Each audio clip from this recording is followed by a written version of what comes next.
सूर्या हासदा के एनकाउंटर के बाद अब तक भाजपा का कोई बयान नहीं आया था। 2 दिन बाद भाजपा का बयान आया है।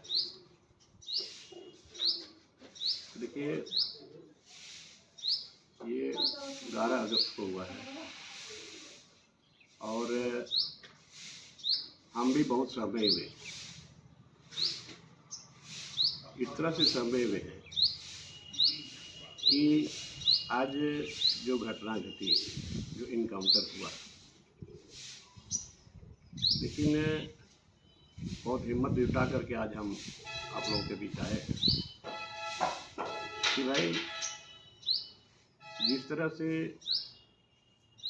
सूर्या हासदा पर 25-25 केसेज हैं, हो सकता है भी, बट इसलिए हम सहम रहे हैं कि इसके पहले हमने भी कई मरतबा, चाहे वो पत्थर खदान हो, इलीगल तरीके से बिना चालान का पत्थर यहाँ से बिहार जा रहा हो, बालू जा रहा हो, इस आवाज़ को हमने बहुत पहले हमने भी कई मरतबा उठाया और सदन में भी हमने उठाया। तो ठीक है, सूर्या हासदा के नाम पर उतने सारे केसेज थे, वो पकड़ा गया और वो भी देवघर इलाके में पकड़ाया है, जैसा सुनने में मिला है। तो पकड़ाया तो फिर वो पुलिस की गिरफ्त में आया, फिर वहाँ से पुलिस के द्वारा उनको लाया गया, फिर रात में इनकाउंटर हो जाता है। देखिए, राजनीति में लोगों का आरोप प्रत्यारोप होते रहा है। वो भी राजनीति में आया था और 3 बार चुनाव भी लड़ा था, वो एक अलग बात है। हम भी अलग पार्टी में, वो भी अलग पार्टी में, राजनीति में ऐसा होता है। लेकिन इस तरह से पकड़ लेने के बाद, पुलिस में रहने के बाद, आखिर ऐसा कौन सा स्थिति पैदा हुआ कि वहाँ मुठभेड़ हुआ? मुठभेड़ हुआ भी तो कैसे हुआ? मुठभेड़ होने का स्थिति परिस्थिति देखा जाता है ना, जब पुलिस की गिरफ्त में है और कोई भी बड़े बड़े अभियुक्त को पकड़ के लोग पुलिस ले जाती है, तो पुलिस उसको संरक्षण देती है, क्योंकि बाहर का लोग उस पर अटैक नहीं करते। तो पुलिस के संरक्षण में जब आया तो फिर मुठभेड़ कहाँ हुआ? अब ये सोचने वाली बात है। और जब उनका डेड बॉडी हमने देखा मोबाइल में, तो पूरे उसके बॉडी में चाहे जला हुआ टाइप का दिख रहा है और चाहे लाठी का दाग है।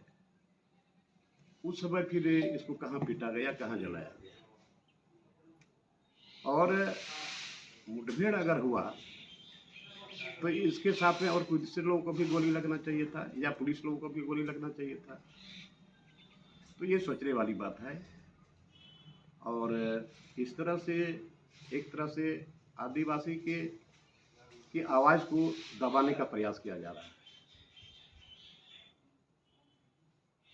और माननीय गुरुजी शिबू सोरेन ने जो यहाँ के आदिवासियों के मुंह में बोली दिया, लेकिन इस सरकार में यहाँ आदिवासी की बोली को दबाने का प्रयास किया जा रहा है। तो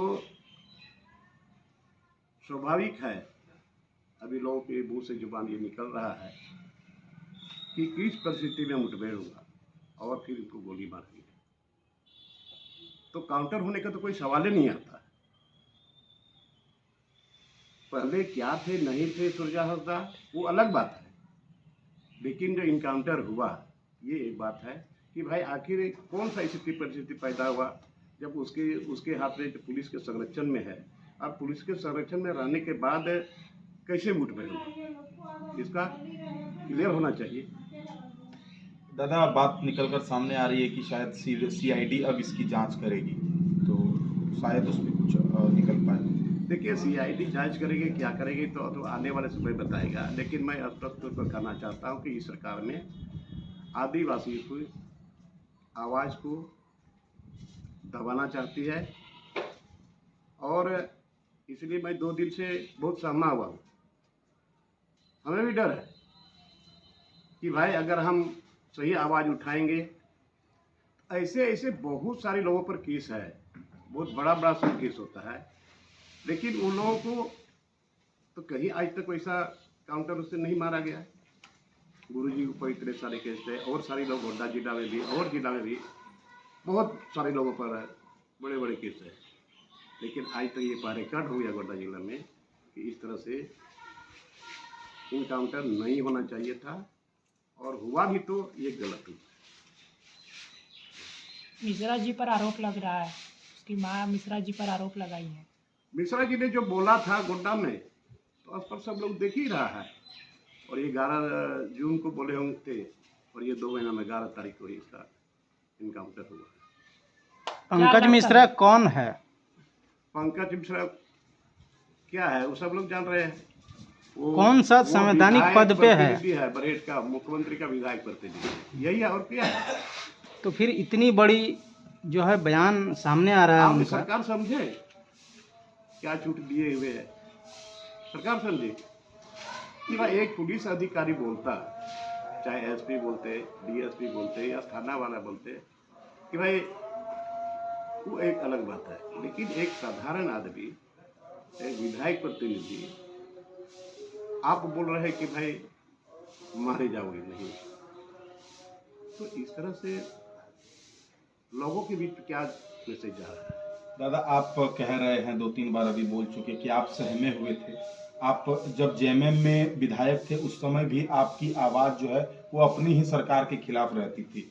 आज जब आप भाजपा में हैं तो भी आपकी बुलंद आवाज़ रहती है, और आप इस घटना के बाद कह रहे हैं कि आप किससे डरे हुए हैं? गोड्डा पुलिस से डरे हुए हैं, सिस्टम से या सरकार से? जो अभी हो रहा है ना, इस तरह का करना है, इसका मतलब सही बात भी नहीं बोला जाएगा। इस बात का अगर हम सही बात बोलते हैं तो हो सकता है टारगेट करें, इसीलिए हम इस बात को बोल रहे हैं।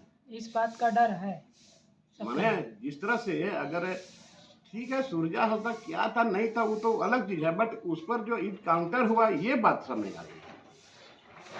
तो आज हमारे माननीय गुरुजी ने गुरुजी ने ही हम लोगों को सही बात बोलने के लिए सिखाया।